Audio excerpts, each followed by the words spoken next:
Naku po mga kababayan, grabe, bad news ito 'no? Talagang nakakalungkot itong balitang 'to mga kababayan. Dahil nga, ah, pinag-usapan 'no, kahapon sa Senate hearing itong, ah, Ghost Classroom Project. So, sa isang taon lang mga kababayan, ang classroom na dapat matapos sa loob ng isang taon, ngayong 2025 dapat matapos ang 1,700 na classroom. Kaso mga kababayan, ang nakakalungkot, 22 classroom lang ang natapos. Grabe. Nakakaawa ano yung mga estudyante kasi alam nyo, minsan half day na lang yung pasok nila kasi nga nagsisiksikan sa eskwelahan mga kababayan. Tapos ganito pa. Grabe. Nakakagalit ito.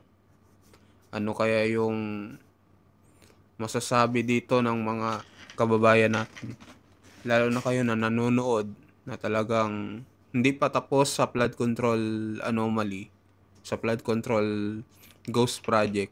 Ito na naman mga kababayan yung ghost classroom project na 1,700 ang dapat matapos sa 2025 pero 22 lang natapos. At nagsalita na nga rin dito si Angara, no? Pati may isa ring influencer na teacher ang talagang hindi rin nakapigil sa kanyang nararamdaman mga kababayan. So panoorin muna natin tong interview kay Angara. So pati nga ito si Bam Aquino no na sumasakit daw yung puso niya dahil 22 lang daw ang nagawang classroom. Ghost na naman sabi, ang current classroom backlog ho natin ay 146,000 by 2028. If we continue at this rate, aabot ho tayo ng 200,000. Grabe mga kababayan. Nakakagalit ito. So panoorin na natin tong interview kay Angara. Kay Secretary Angara ng DepEd mga kababayan. Hindi sila dun sa flood control, sa totoo lang eh. Matamaan ako sino matamaan, pero parang hindi na naging priority yung pagtayo ng classroom. Mukhang nawili sila dun. Mga kababayan, no? Matamaan na daw ang dapat matamaan. Pinapatamaan niya kaya dito yung kanyang amo. Nako, mga kababayan. Talagang nakakagalit itong nangyayari sa Pilipinas. Hindi pa tapos ang issue sa flood control. Wala pang nakukulong. Tapos ito na naman yung ghost classroom na naman mga kababayan. Anong opinion nyo dito sa nangyayaring ito na korupsyon sa bansang Pilipinas? Grabe. Nakaiyak itong na to mga kababayan, tong balitang to na tinatopic natin ngayon. Pati dito sa comment section, maraming galit.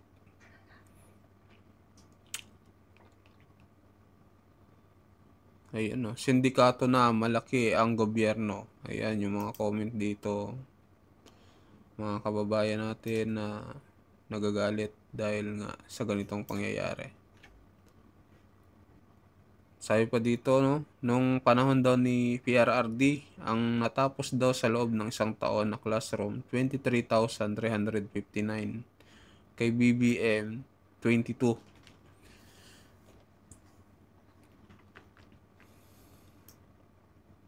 So, yun guys, anong opinion nyo dito? No? Grabe. Wala akong masabi sa corruption sa Pilipinas. Sobra-sobra no mga kababayan. Anong nangyayari sa admin na to?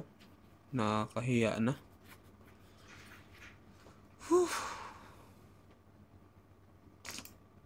So panoorin nyo to guys, yung interview naman ay hindi, itong statement ng isang teacher na si Ma'am Jess Plasencia mga kababayan. So sikat po ito na influencer mga kababayan. At talagang Hindi daw siya nakikialam sa mga issue ng mga artista, ng mga kung ano-ano man dyan. Pero sa issue na ito, yung about sa Ghost Classroom, talaga magsasalita siya dahil kapakanan daw ito ng kanyang mga estudyante. So, panoorin natin mga kababayan. Yun, nakakalungkot talaga tong nangyayari sa bansa natin eh. Naiinis na naman ako sa nabasa ko. Di ba last time, sinabi ko sa isang video na 165,000 ang kulang na classroom sa bansa natin. That's based on their report ha. Ang goal talaga kasi nila ay sa year 2027, 15,000 na classroom ang mapagawa para nga mapunan yung mga kulang na classroom. So kung i-divide po natin siya into 3 years, 2025, 2026, and 2027, 5,000 classrooms dapat ang mapagawa per year. But according to our DepEd Secretary, they can only build 4,000 classrooms per year. Ito yung nabanggit ko last time. So from 5,000, naging 4,000. But according naman sa DPWH own report, ang official target na papagawa nilang classroom this 2025 ay 1,700. So from 5,000, naging 4,000, naging 1,700. Sa 4,000 classrooms per year pa lang, aabutin na siya ng 40 plus years bago mapunan yung 165,000 na kulang. And by that time, malamang mas marami pang kulang na classroom nun. Paano pa kaya yung 1,700? Aabutin po siya ng 97 years. Pero alam nyo kung ano yung update ngayon? Yung 1,700 na target nilang classrooms this 2025, 22 lang po ang napagawa nila. 22 ang tapos na classrooms. Take note, may issue pa sila na substandard yung pinagawa. 882 ang ongoing at 882 ang hindi pa nagagawa o hindi pa nasisimulan. Anong buwan na ngayon? Next month, November na, December. 22 pa lang yung napapagawa. Alam nyo, hindi ako basta-basta nangingialam sa mga issues sa mga celebrities, sa mga content creators, sa mga away nila dyan, sa mga cheating issues nila. Hindi ako nangingialam. Pero dito, ay masasalita ako. Unang-una, teacher ako and affected ang mga students ko dito. Pangalawa, taxpayer ako and alam kong hindi nagagamit sa tama yung tax na binabayad ko. Ang dami pong batang nagsisiksikan sa classroom. Yung iba, shifting classes kasi nga kulang sa classroom. Tapos ganyan yung gagawin nyo. This is why we should never stay silent until someone is held accountable. Mga bata po ang ninakawan dito oh. Sino magtatanggol para sa kanila? Sino magsasalita para sa kanila? No one should stay silent when the innocent or the children are paying the price. Bawat hearing, ang dami ng lumalabas na ebidensya, nagtuturoan na lang sila. Wala pa rin bang makukulong? Alam nyo, nakakalungkot talaga itong nangyayari sa bansa natin eh. Naiinis na naman ako sa nabasa ko. Di ba last time, sinabi ko sa isang video. So, ayun mga kababayan, grabe. Nakakalungkot yung nangyayari, no? Pati ako napapaiyak eh. Di ba, totoo naman yung sinasabi ni Ma'am Jess, no? Nagsisiksika na nga yung mga estudyante. Tapos, ganito pa, no? 22 lang sa loob ng isang taon. Grabe naman pangungurakot yan. Sobra naman yan, ay. Grabe mga kababayan.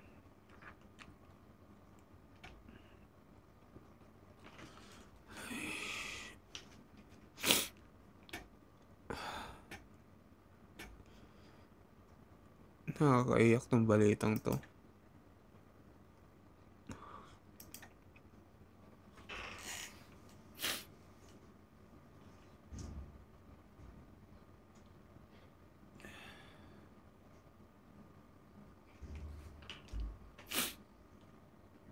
Kayo guys, anong opinion nyo dito, no? Sa nangyayari ngayon na corruption. Di pa tapos sa flood control. Tapos, ito na naman. Grabe. Diyos ko naman.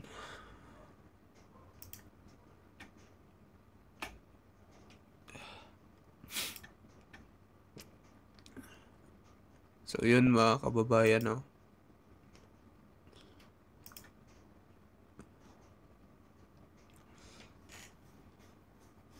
Wala na akong halos masabi kasi grabe, sobra-sobra na talaga yung nangyayari sa bansang Pilipinas.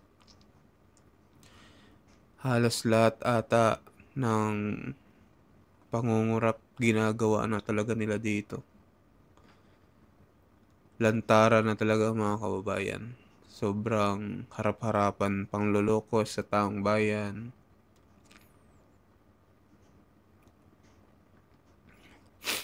May pag-asa pa kaya ang Pilipinas? Kaya mga kababayan, sa palagay niya, babangon pa kaya ang bansang to? Ang hirap maging Pilipino, no? So, yan lang po mga kababayan. Anong opinion nyo dito? Anong masasabi nyo sa nangyayari ngayon sa Pilipinas? Alam ko, kayo nasasaktan din, gagalit dahil sa ganitong pangyayari. Di pa tapos yung flood control, tapos ito na naman. Ghost classroom. Tayong lahat ng kawawa dito. Yung mga politiko, papayaman lang, sa sarap ng buhay. Tayo kawawa. So, ayun lang po mga kababayan. Maraming salamat po sa inyong panonood. Sa mga bagong pasok dyan, mag-comment kayo, mag-subscribe sa mga bago pa lang dyan. So, maraming salamat po mga kababayan.